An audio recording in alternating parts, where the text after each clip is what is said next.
Welcome to Point to Rise, your podcast that gives you permission to dream big, take messy action, and turn your talent into profit while turning your back on perfection. My name is Susanne and Christy, high performance and mindset coach, former international ballerina, profitable entrepreneur, and founder of Point to Rise, a movement designed to empower dancers. It is my mission to use my own story as an inspiration for today's generation of dancers. And now sit back, stretch, warm up, or sip your coffee and love learning how much it matters to point at yourself first to rise to all that you are capable of. And we're back. Christy, my love, how are you? Good morning. Put some good smelling stuff on me, so I'm grounding myself. We just had a conversation about all the things that are going wrong. So dropping into my love state. How was your week? My week was great. Energy was a little lower. I felt super tired. So part of my growth, and actually part of what we'll talk about today, is what I'm learning is, I used to just run on fumes. And if I felt that way, I would just push and resist that feeling and move through it, because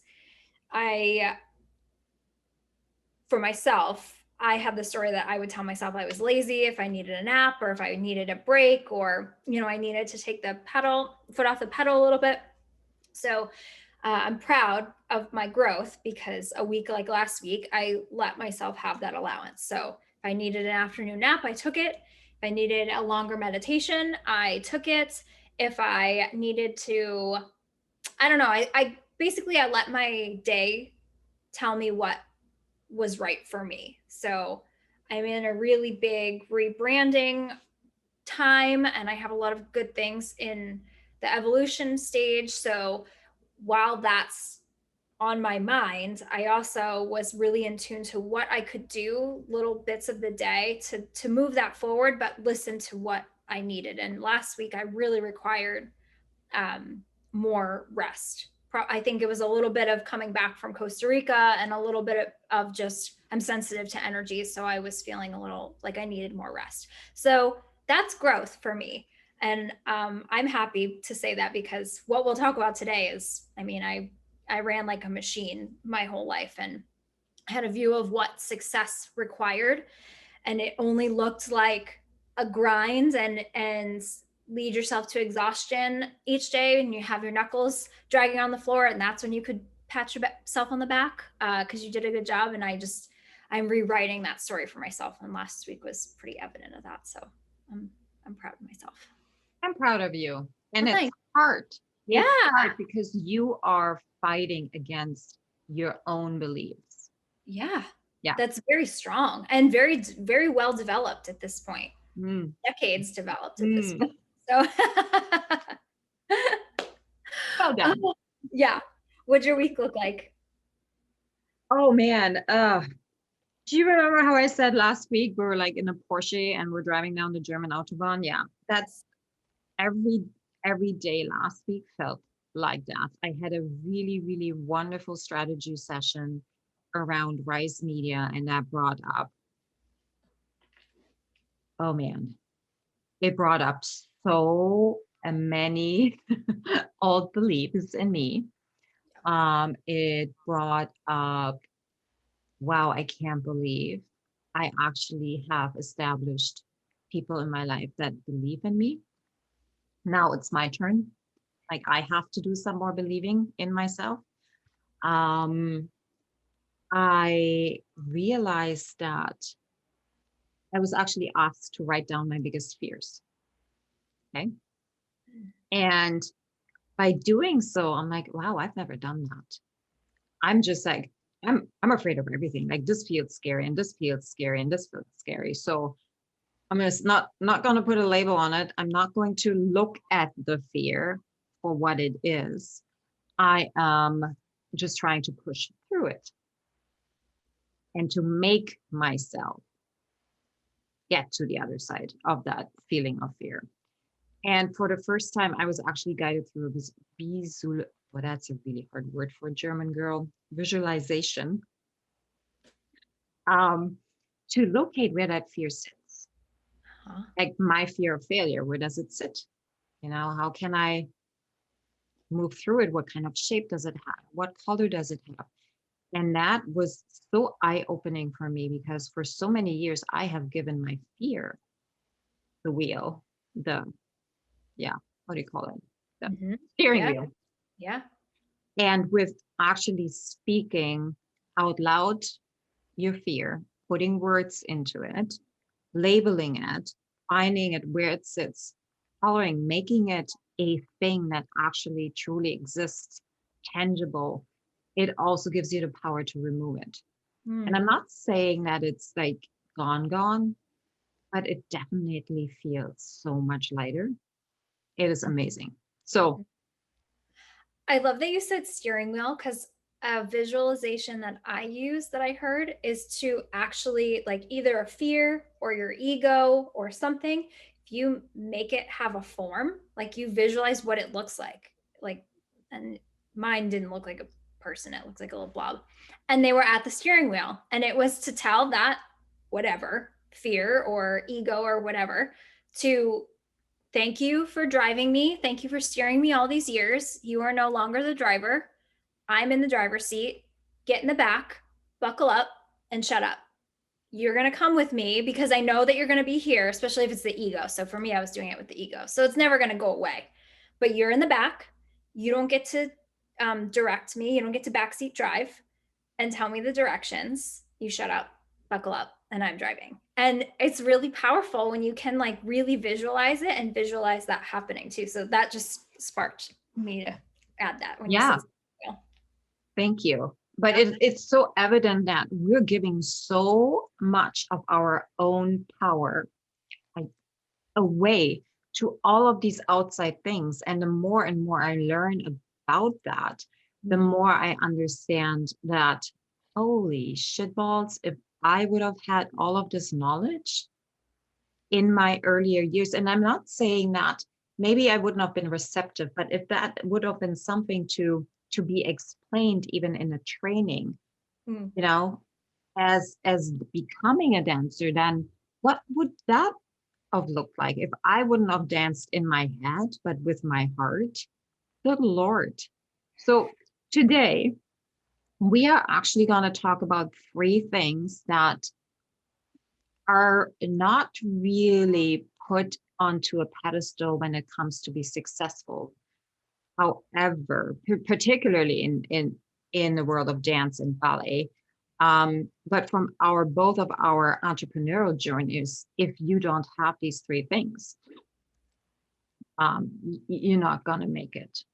As in not from a place of lack, but you're not setting yourself up for success. These definitely are key ingredients to have a fulfilled professional career or even life.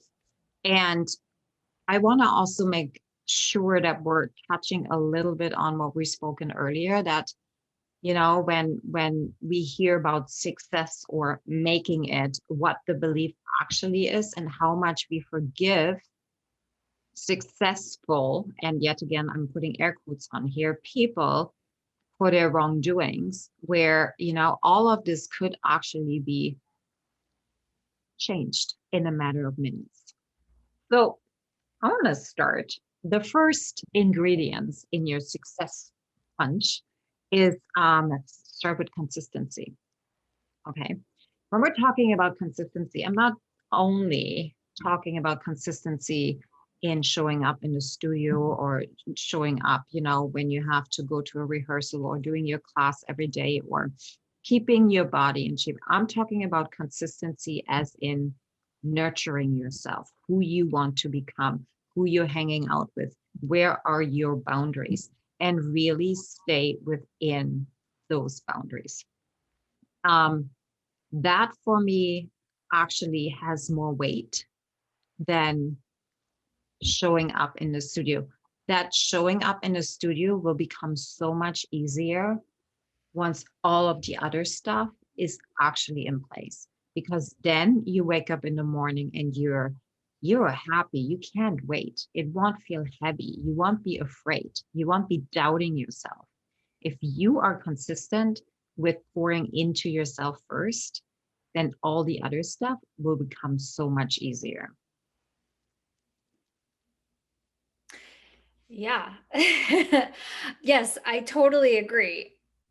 Our habits are everything. Our habits shape really who we are and the type of energy that we show up in every single day. So for me, when you were talking about, it comes down to who you're aligning yourself with, what are your thought patterns, all of those things like come into play with what your life looks like. So for me, my thing now is being full of integrity. So it's doing what I say I'm going to do, showing up the way I say that I'm going to show up, and that it starts with me. But there is a ripple effect, and that actually the way I show up in integrity affects the way I'm treated and who shows up in my life too. Because if I show up without integrity, surely the people that I'm closest around are going to be those that are the same way too, where they're not, their word is not their law.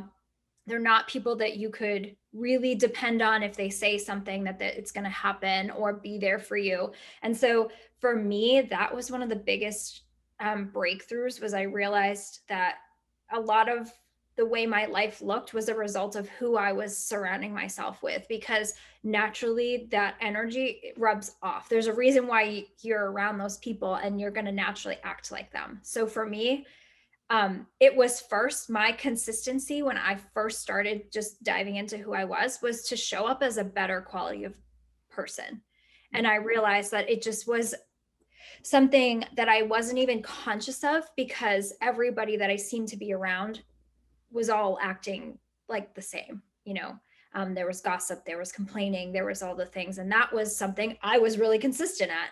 And so I had to change my habits in that way. And just that like little bit that doesn't seem like much was the start for me of being consistent, of who do I want to show up as, because that's inevitably the first step. You've got to come at a place of heart and integrity so that everything else gets better in your life. I love that. I want to throw in there the aligning your habits with where you want to go and with your goals, and doing that consistently will definitely drive you to where you want to go, even though it may not seem tangible or even effective. Or if you do like 100 sit-ups every day, eventually you will have your six-pack, even though it doesn't feel much or a lot or even impactful every day. It's the what do you say that, the compounding effect of the actions you take every day. And let me translate that though into when we were training, or when we're looking at on how dancers are being raised right now. It's the mentality. Yes, you have to be consistent, but you have to be consistent in hurting yourself. You have to be consistent to being in that kind of lack energy. You have to be skinny. You can't eat. You can't do anything else. You have to just folly. You have to basically take what is given to you without having your own ingredients in there, I would say. And that on a consistent basis. Where does that get us at the end? And we're having so many evidence and so many examples of that. It actually creates this whole industry in a lack mentality. This is why we're seeing so much pain and abuse on the other end. With how can we look at it? What if we would actually change that to a more loving mentality, to let's start with ourselves, let's pour into ourselves. How can we nourish ourselves from every aspect? Like, what would the compound effect of that kind of consistency actually be in like a year or 2 or 3? Like, what would that look like? And we never ask ourselves that question because we are so afraid of letting go of the idea that success only comes with pain, that nobody really wants to try it. However, there is enough evidence already out there that it actually is possible, that you actually won't be highly successful unless you're taking care of yourself, unless you're really aligning your habits with your goal. Oh man, I couldn't resonate with what you just said more, because coming out of this career was the result of what you just illustrated. I stripped everything away from my life to the point where I didn't actually believe that I had anything else to give to the world except something that was relevant to the dance industry. And it's been quite a bit of time for me to do a lot of soul searching. And through now the flip side of taking care of myself, nurturing myself, and getting to know myself, I mean, now we're at a few years, definitely a year hard that I was like retired, but these last few years I've been teetering towards retirement, of wanting to retire. But I was so stripped away that it took me that long to figure out what kind of person I even was, because I made the story that I was literally nothing. It was all dance, and that was the only thing that I was. I can so relate to that. That's been a heart, like a painful realization that, oh my goodness, I'm so much more than that. That's just what I did, that I thought that little of myself. And it's taken this long to learn to even love myself. So yeah, if we can start it now and you can have your career too, let's do it that way than this way, because this way hurt a lot. Yeah. And it creates more pain down the road. Yeah. It creates, this sustainable chain of hurting people and disrespect and lack and abuse. And that's not what being a dancer means. No. However, the outside world also thinks of it that way, but more to that later. Anyhow, another episode. Number two, collaboration. So from my own experience, when I heard the word collaboration, even a year ago, I was like, no, I'm not going to give anybody my content or my ideas, or I'm not going to talk about with somebody else. Like, why would I do that? And boy, was that a journey. Understanding where it came from. Like, let's be honest and really, really transparent. Let's look at the industry. Every company fights for their own. Dancers are not really allowed, and I'm not saying not every company is treating them, but I know of a few companies where dancers are not even allowed to go guest in other companies. They get demoted or fired or whatever because of that deeply rooted fear of sharing their knowledge and not understanding actually that that's really our superpower.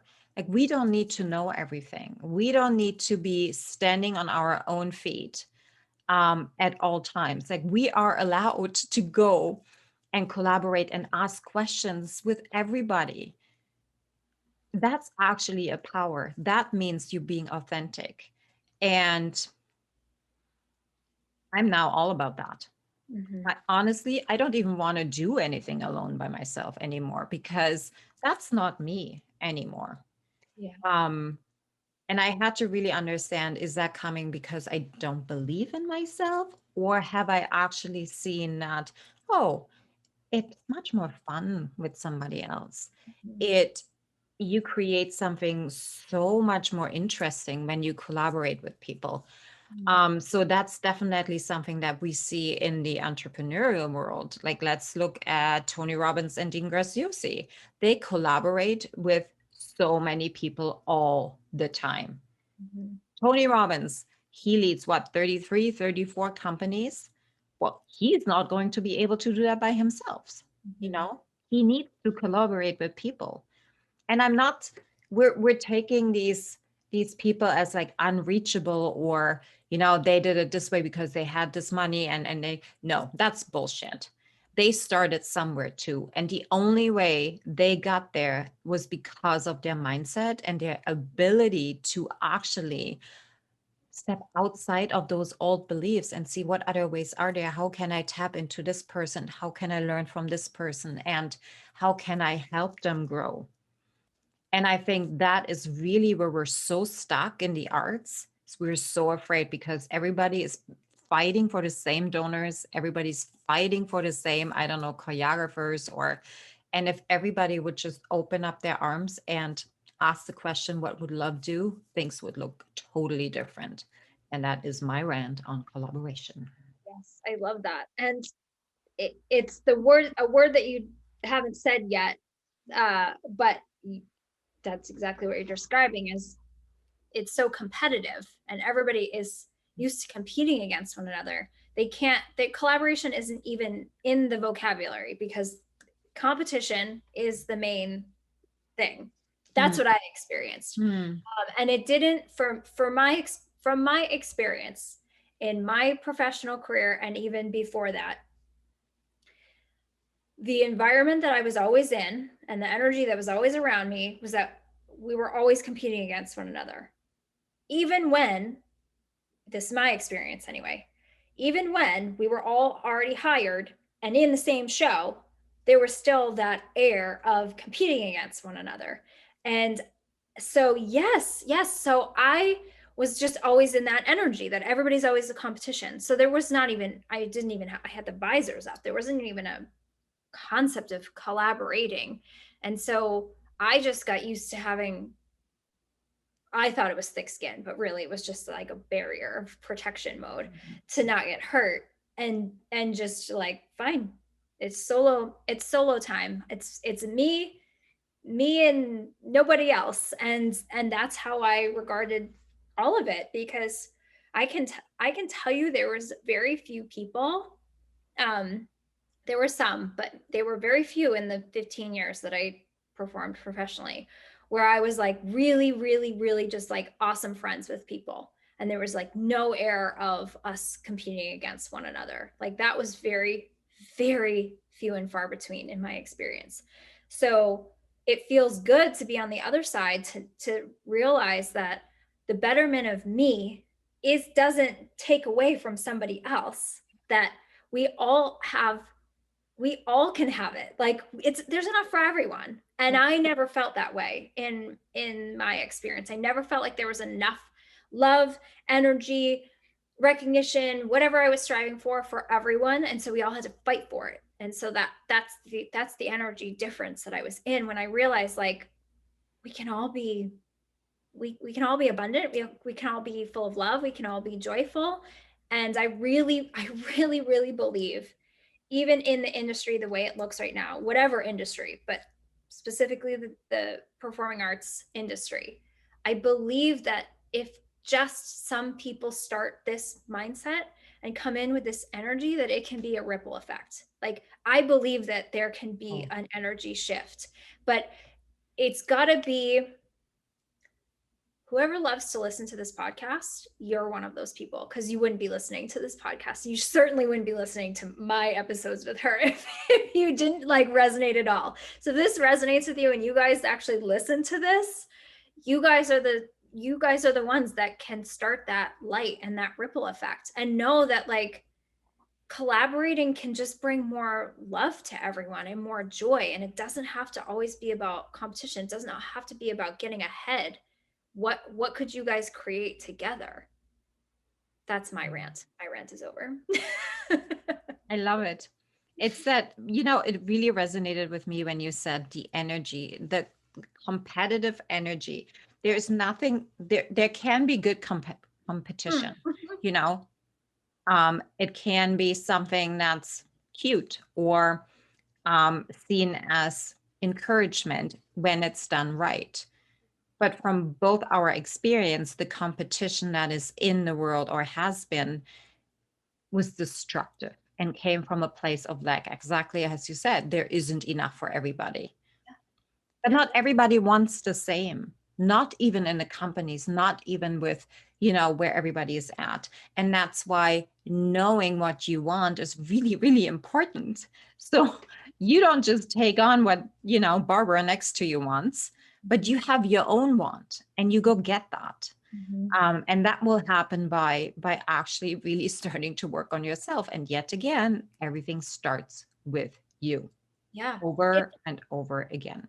Yeah. I'm sure you can vouch for it. I will not put words in your mouth, but if I could show up at the ballet bar the way I show up in the world right now, oh my Lord, my career would have been so much better. Like I would have been such a better dancer because I was such a head case because of all that noise, because I felt like I always had to look out of the corner of my eye at where her leg was next to me. She's standing right next to me. So is my leg as high as hers? Does my body look like hers? Is all the things. Her port de bras is more beautiful than mine. Like those are the things that I thought about in the middle of me moving. And it would be wonderful if I would have been personally developed in my dancing, because I would have actually enjoyed my dancing, because I was such a head case. I didn't really live for it. I was thinking about everybody else around me. And yet again, let's make that connection that the assumption is that only the hard work, the hardcore competition now, okay, she had her leg higher than I did. So I have to go after a 12-hour day back in the studio and get my leg higher. So tomorrow my leg will be higher than hers. And therefore I am better. That kind doesn't really create success. No, That's, however, the belief, right? Yeah. This lack mentality. Hey, and I really truly believe is because of all of these lack mentality habits that have made its path into the art form is why there isn't an abundance of money either. Number 3, and there are many, many more. Like this is just, I would say, our top 3. Scratching the surface. The scratch on the surface, that's right. The ability to ask questions. So that may sound superficial, and in the beginning it also sounded really superficial for me, until I realized being in a mastermind and I had all these people asking questions, and all of a sudden they roared and soared, and I was just sitting there and watching. And I'm like, the quality of your questions, or the ability of you to ask questions, regardless if you think you're stupid or not, or the other person is going to see you as stupid, there is no such thing as a stupid question, is actually determine your path to success. Okay. So even though the industry is not made or open to other people asking questions, because yet again, there are certain stipulations, certain beliefs that hinder that kind of quality, it is imperative that we ask questions all the time. When something doesn't feel right, when something doesn't jive, when you want to learn something else, that's your path to get to know more people, to ask the question.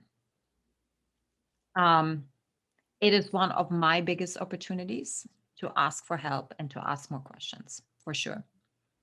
I have learned that the hard way, but yeah. And I think if questions come up, literally whatever they are, those are valid. Those are things that you actually want to know, that you don't know. A question means you're open to growing, because you wouldn't ask any question. Somebody that doesn't care about something won't ask a question to it because they don't care enough to ask a question. So whatever it is that you feel the question is, it's coming up, that's your like intuitive self asking because it wants to grow. Part of you wants to grow. So then I would ask yourself again when that comes up, and you don't say anything and you don't ask a question, even if you're in a space where someone says, does anybody have any questions?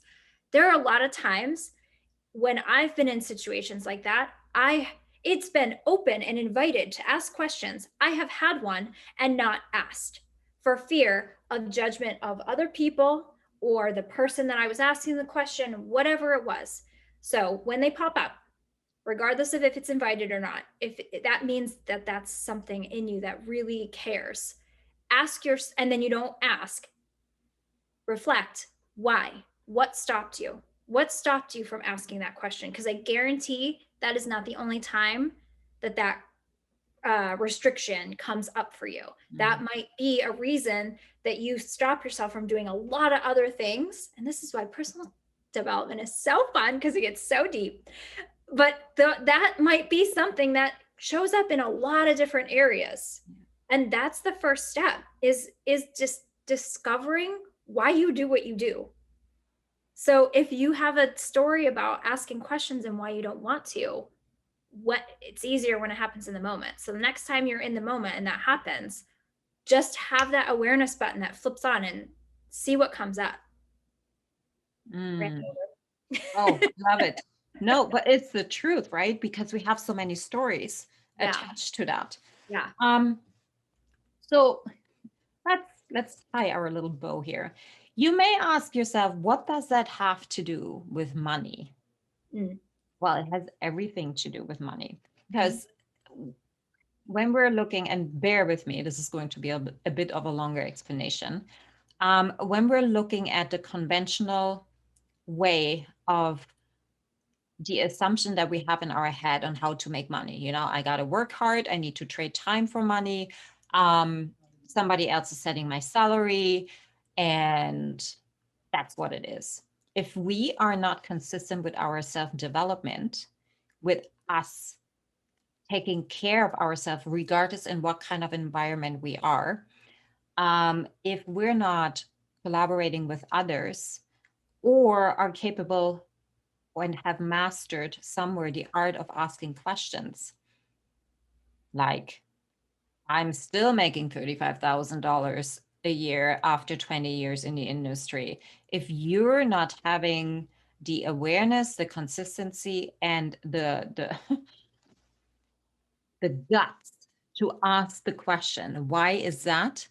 And how can I change that? Then nothing is going to change. So these 3 points are essential for you to step up and make more money.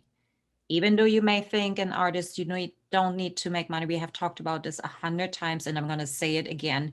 You're so worthy of making a whole bunch of money, because you're setting the example and you're giving somebody else permission to do exactly the same. So there's nothing wrong about making money. You can, even if you don't want it for yourself, help somebody else to create a better life. So being consistent, collaborating, and asking questions has everything to do with increasing your ability to make more money. And I think that's exactly what we're also missing in the industry. There's not much openness for asking questions, nor for learning. No. Right? Not encouragement either.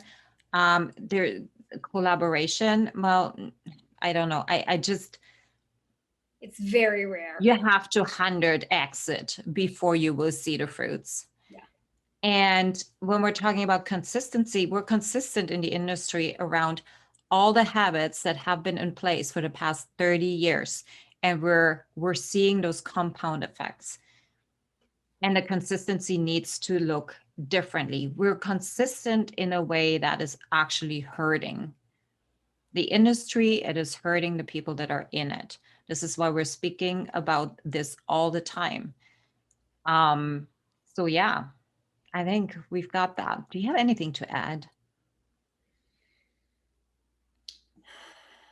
I mean, it's something that I say all the time. It starts with the awareness, and it's like the littlest things that don't even feel like it's relevant at all to anything that we talk about, or money, like you said, or money, or any of that. But it doesn't have to make sense right now. It's just the awareness of what your behaviors have been up until this point.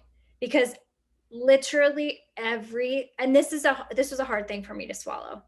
Everything in your physical life is the result of your habits. And that starts with your mindset. So and then that starts with the awareness of what you do, and is it serving you? Is it serving a higher good? Or is it just a familiar behavior? Yes. Is it a familiar behavior that we've become so accustomed to that it is actually really hard to let go? It almost feels like a death in itself, right? To let go of some habits or thoughts or beliefs. I certainly have felt that way. I still feel that way every day. I'm rewriting my story. Yeah. And I believe that having these conversations is so important, because if we don't talk about it, if we're not basically shining a light on all of these issues or beliefs or trends that we're seeing, they're gonna just stay in the dark again and stay safe under the carpet and just grow, just like mold does all the time, you know? And that's why it is so important to unearth all of this. I just want to say something else that is really, really on my heart. I have seen over the past 2 weeks that, particularly in the industry, we are excusing bad behavior, abuse, in the industry because we think that's just goes hand in hand with being a great artist. And I am just not standing for that. Somebody can be talented. Some teachers can have great results, but the outcome and the people that have been impacted, they're suffering, and that is not okay. Like, pain is not okay. How can I say that? And should not be tolerated by people that are talented or that have produced great results or once were great dancers. Like, I am so not on board with that. And I am really calling this as an action out. Do not excuse this kind of behavior because you believe or somebody told you that having a key thrown at you or going in the bathroom every time you eat something to throw it back up is your path to being a successful dancer. That's not the truth. There are much better ways out there now. We have learned so much. And it's time that you allow yourself to really, really, really shine a light on all of these things and asking yourself the question, is this true or not? And that's really what was on my heart. And it really, I am so upset with even the outside world thinking that it's okay that we treat our students like crap. It's okay that we demand of them to diminish them and not shine as bright as they could, because that's what it takes. That outsiders believe that abuse is just what the elite art form needs. You know, you're not going to rise to success in an elite art form by being headed up the pedestal. And this, I believe, ties in with what we said earlier around we have these structures and beliefs in a way to success that have to be painful and need to be in a certain way. There is black or white. You don't encounter the pain, therefore you won't be successful. And when I talk about pain, I talk about all sorts of pain, not just physical pain. And I'm not talking about the bleeding toes either. I'm talking about all the emotional abuse that has been out there for decades, that we have just become accustomed to, that we excuse because somebody is talented. Or because we believe that that is the only way you can rise to success. That is not the truth. And I'm going to end today with that loving yourself, finding that path back to yourself is the most important work you will ever do in your entire life. Do you have anything to add, my darling? It was a little heavy, but that just had to get out today. Yeah, I think you're going to get me for the second time in a row, second week in a row. Just as you were speaking, I was thinking about how the last 3 years I've spent thousands of dollars to be coached, uncoached, Unlearned. unlearned beliefs that have been put in, and they were put in from this industry. And the reason why I personally have exited the industry completely and seeking other passionate projects, because I have no interest in being a part of the energy that I feel like currently resides. And for me, it feels like it's best that I'm not pioneer that I take my strength and put it in another vessel to empower people in a different capacity. But those are the realities that I've faced in my 30s as I untether myself from all of those situations that came from the industry. Thank you for sharing that. Yes. Okay, guys, we're gonna go out on a really heavy note today. Clap out of it. Thank you so much for listening. We would love it. It would really truly mean the world to us if you could share this episode with somebody who needs to hear this. Even all the heavy stuff, it always comes from a place of love. And tag us in your social media takeaways. It would really truly mean the world to us. This is how this message gets out, and you can be part of it. So we will talk to you next week. And yeah. Bye, guys. Thank you so much for listening. If this message resonates with you, please pass it on to someone who needs to hear this right now. And if you like what you've heard, your feedback will go a very long way.